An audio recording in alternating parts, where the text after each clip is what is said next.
I would like to give a thank you for today's sponsor, RayCon. This video is sponsored by the RayCon E50 wireless earbuds. This video is sponsored by RayCon. I defamed you?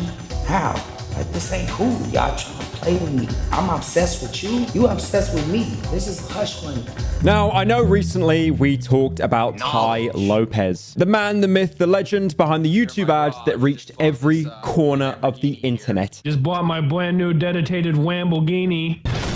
And obviously, there's two things that you, as the viewer, don't like. You don't like ads. None of us like ads. You're probably using ad block on this video, you absolute scumbag. How dare you? How could you do that? You know how much my bank account's hurting right now? I've only made $7 million this week alone. You are disgusting. And the second thing that most YouTube viewers don't like is sponsorships. Hold on, boys. Before we keep going, please allow me to fulfill a contractual obligation. You've seen them before, sponsorships, ad placements, and that's why whenever you go on the timeline of a YouTube video, it usually peaks when there's an ad. It's funny as well because you can tell that YouTube actually hates advertisements that aren't their own, like sponsorships, because usually if you go on a video, you'll notice that the top line in the description, which will be to go to whatever soy website it is, on the preview of the video, it's actually not there. It's been removed. Now, there are a bit of a mixed bag with YouTube advertisements. They go from, that's okay, to please stop promoting them. I like to refer to these as the 4 horsemen of the apocalypse: BetterHelp, Honey, FTX, and who could forget established titles. Do you remember that scam where you were like buying a plot of land, but you actually weren't even buying it in the first place? And then on the other end of the spectrum, you have the holy trinity of sponsors. I'm not saying that these are good products. I'm just saying that they seem to worm their way into every single YouTube channel, including mine. Like, for example, Raid Shadow Legends. You know what I love? The fact that I said that, I know that your ears picked up and you were like ready to skip deeper into the video. Isn't that funny? You will do that. You hear a sponsor, you'll skip ahead, but you won't find a job. Isn't that funny, average Pyro viewer? Mummy, I can't get a job. No. There's a new raid on Destiny 2. I can't. And of course, who can forget the sponsor we're talking about in this video, RayCon. Again, like hearing that word, you probably just, oh, I got to skip deeper into the, I need to tab out my 6 Siege game to skip ahead in the video.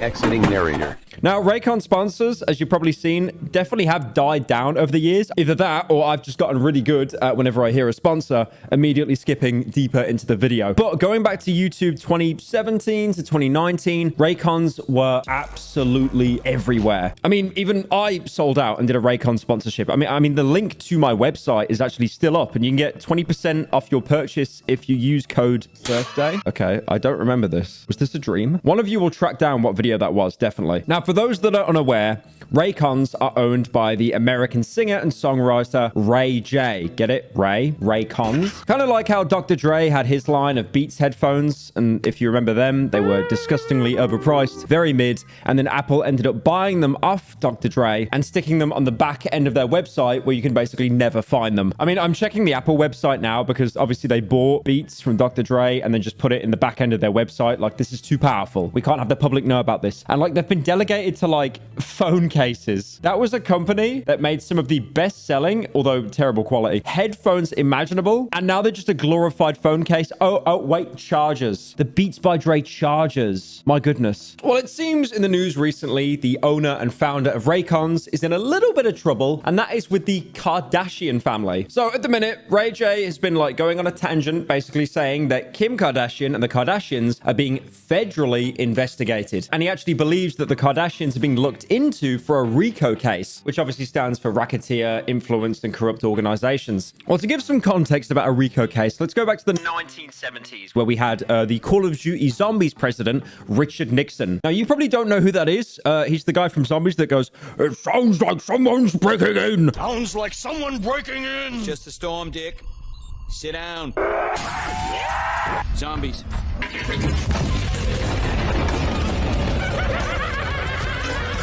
And it was basically something that was made to clamp down at the time on the mafia. It was basically made to tackle white-collared crime, you know, fraud, extortion, bribery, a lot of these being committed under the guise of a legitimate business. I mean, here's a good example of a RICO, right? So let's say that I own a cheese factory and I sell cheese, but then on the side, I stream myself playing Mafia 3, shitting myself while my mum walks in the room.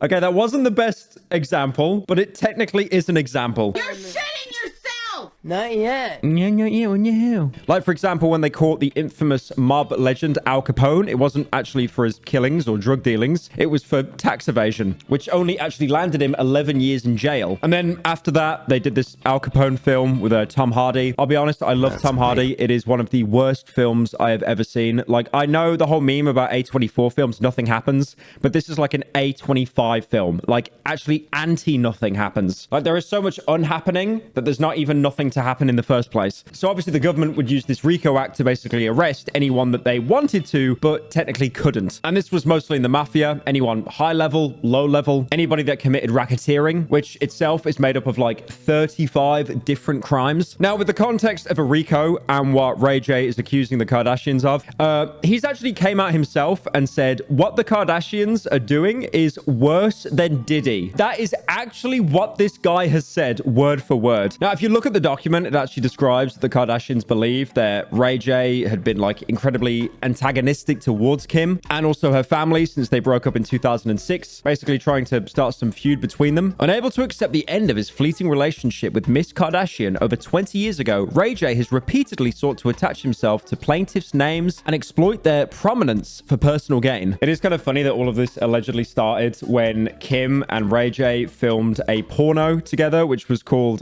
Kim Kardashian Superstar. And apparently Kim would have used that video to basically launch her stardom and her own brand. And obviously Ray J kind of being left in the dust a bit. He just got really, really salty and never let it go. These papers as well also cited a documentary on P. Diddy, which Ray J was actually featured on. And it said that if you told me the Kardashians were being charged for racketeering, I might believe it. Now, at the time of recording, Ray J has actually been issued a response for the defamation. And you're probably wondering where it's been hit. Out of all the platforms that Ray J could have been hit on, it was Twitch. Why Twitch? I mean, to be fair, a lot of companies and a lot of famous people use live streaming to communicate with their audience. Like, for example, when the US military had Twitch and everyone in the chat was just making fun of them relentlessly. Or how the UK Parliament started streaming the House of Commons on Twitch and they were just getting memed on as well. Today, we're publishing our PPE plan. Now, during this stream, he does go over the accusations that are headed his way. He's basically denying that he defamed them and he's accusing them of racketeering. But the big bombshell, the big announcement that he dropped is that apparently Kim Kardashian and her family paid Ray J $5 million in hush money in 2023. What is this? The arbitration shit's out the door, bro. This is hush money. He basically argues saying that they're going to jail anyway, so they're trying to now bribe him. How I defame you? You just paid me all this money. You didn't mention that, huh? Go back up. You didn't mention that. But you also didn't mention that you were supposed to tell Hulu to take that shit down, bro. These bitches already paid me $5 million, bro. And they trying to, like, make me a slave, bro. I can show you all the dirty shit they telling me.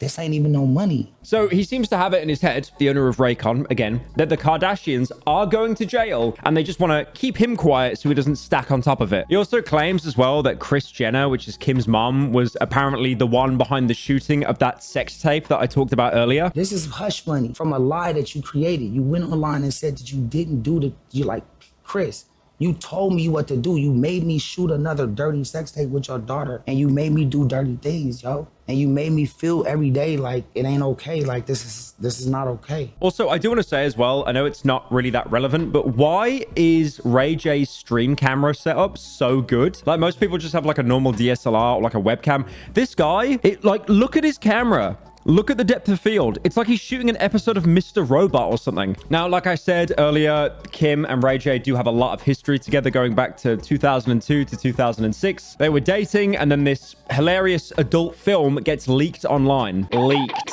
And that obviously helped boost Kim Kardashian into the spotlight. Now, I do want to give them some credit. It wasn't just like one sex tape that, you know, made them famous. Kris, Kim's mom, was also a very good businesswoman as well. And she was actually able to perfectly capitalize on that controversy. And also, Robert Kardashian, their dad, was already incredibly famous as a lawyer, especially during the O.J. Simpson's defense trial. But as you can imagine, the leaking of a sex tape that you were involved in, which made the other party $1.4 million within the first 6 weeks, that will probably lead to some issues. So Kim actually ended up suing the company that distributed the tape. That was for invasion of privacy and also claimed profits from its sales. And then in 2022, that's when hostility between the two first started to pick up. I've sat in the shadows for over 14 years, allowing the Kardashians to use my name to abuse my name, make billions of dollars over a decade and a half of talking about a topic I've never really spoken out about. I have never leaked a sex tape in my life. It has never been a leak. So obviously, again, Ray J really isn't on the best terms with the Kardashians at the minute. And that could actually be one of the reasons why RayCon sponsors on YouTube have kind of slowed down over the years. Maybe like priorities have shifted away from, sponsorships to, I don't know,